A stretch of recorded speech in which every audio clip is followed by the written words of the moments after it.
Roger.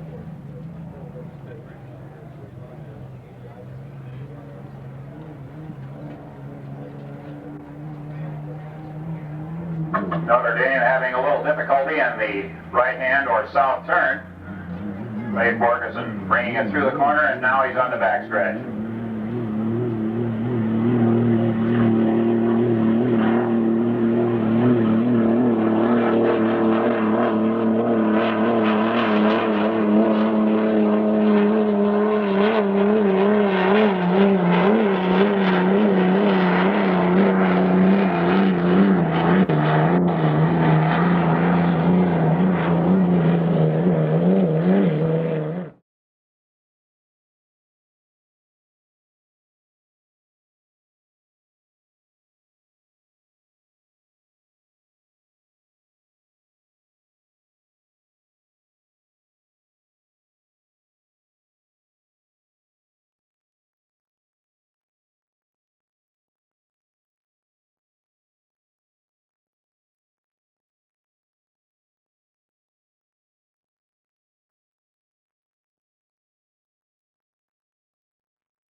We go into a race with a feeling that we go to win. This is the only way to go into a race.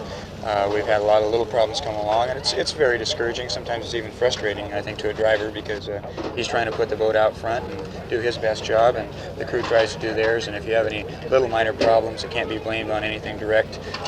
It is kind of frustrating in some ways. I know that the fellows have worked awfully hard this year, I think harder than any year, and the boat's never run as well as it has. I think everybody's real happy as far as the crew goes. We're all getting along well, and the boat's running well, but we've just had these problems, like I say. I'm anxious to know, Leif, what your frame of mind is going into the race. The thing that I constantly hear around the pits is that the Notre Dame is due, and Borgeson is about set to win one. And I know you're getting the same kind of feedback, and I just wonder how it's affected you. It's not actually a pressure feeling, Joe, but it's a feeling where you want to go out and please them also. There are a lot of people that have helped us along the way. Our owner, Shirley Mendelson McDonald's been awfully good to us and been quite patient in a lot of ways. The boat's come a long ways.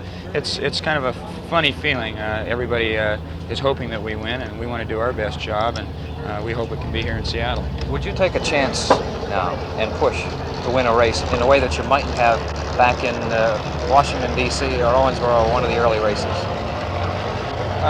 It's real hard to say. We've got a fast field, and I think that you have to run fast no matter what heat you're in. All the boats are running very, very well. We have, I would say, 5 or 6 top boats right now in our field. They're all running quick, and of course, you know, our national point standings are very close. This is a big factor. These next 2 races should be very interesting. We're within 60 points of Bernie Little's Budweiser, Dean Chenwick, and I believe 740 something between Bill Muncie and the Mirrors. We can obtain 1,200 points of this one race if we can win it. So the points are very, very close. We're not only up for a win, but we want these national point standings. We have a very easy chance, the way our races have been going, to step right into first position in the next 2 races, and this is what we're out for. Bob, after viewing that Atomic Cup race over in Pasco, there doesn't seem to be any question that your boat is running beautifully, and had it not been for blowing out in that second heat, you would have had the Atomic Cup in your hip pocket. Has that kind of been the story of the season for the Notre Dame? Little things going wrong at just the worst moments and goofing it all up for you?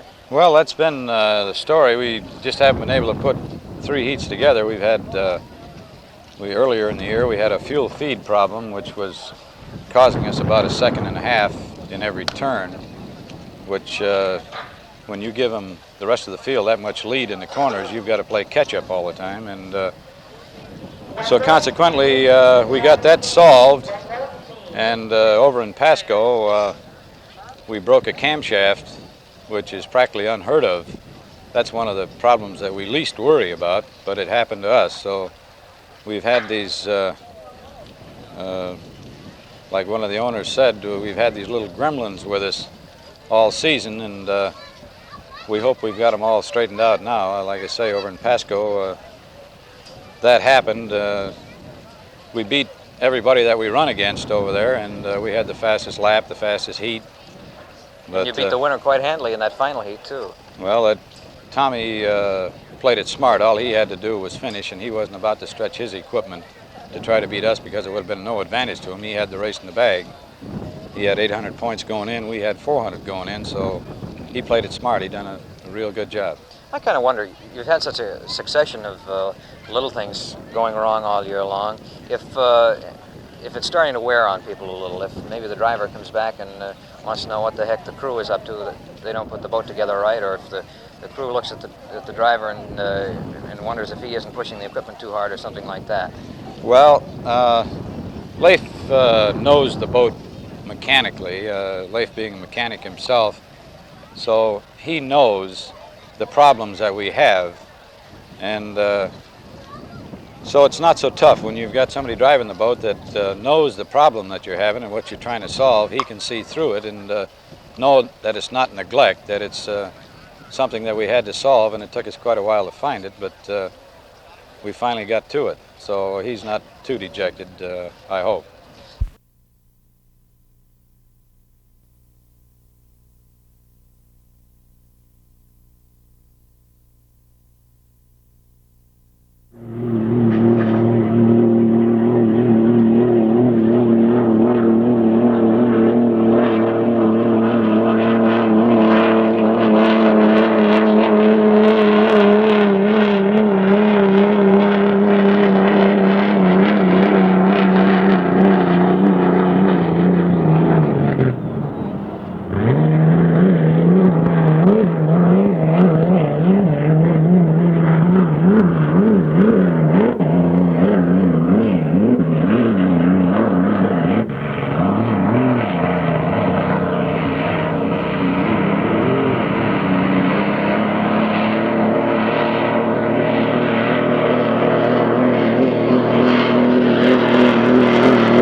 We were going to set up some qualification times this morning, of course, the water being smooth like it is. Came down to the starting line, had pretty good speed on it. Developed a water leak at our pump, which is on the bottom of the engine. It started to blow a lot of water out beneath the engine, so I shut down and went to the infield. And when I was running down the infield, it'll normally run about 85 to 90, and I was trying to check for a water leak and find out where it is so I could report it to the crew. Actually, there was a large whale out there, and I hit it.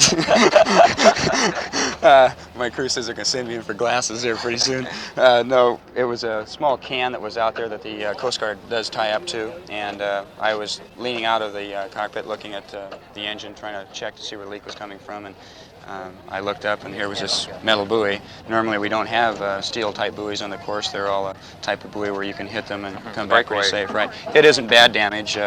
Chuck Hickling's working on it right now. He'll have it repaired by this afternoon sometime. We're going to throw some glass on it. It's minor, but normally you always do it on the left side because that's where you're traveling around the race course. The buoys would be on the course, huh? Right, right. And this happened on the infield, which is quite unusual.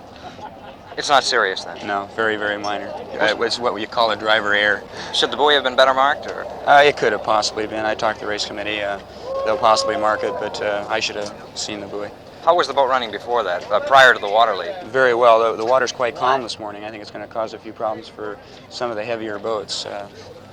Water is what you call sticky out there right now. The boats don't quite get up and fly, don't get the air under them that they need. But I think this afternoon the wind should pick up a little bit. We do have sun, which is an improving factor for Sunday.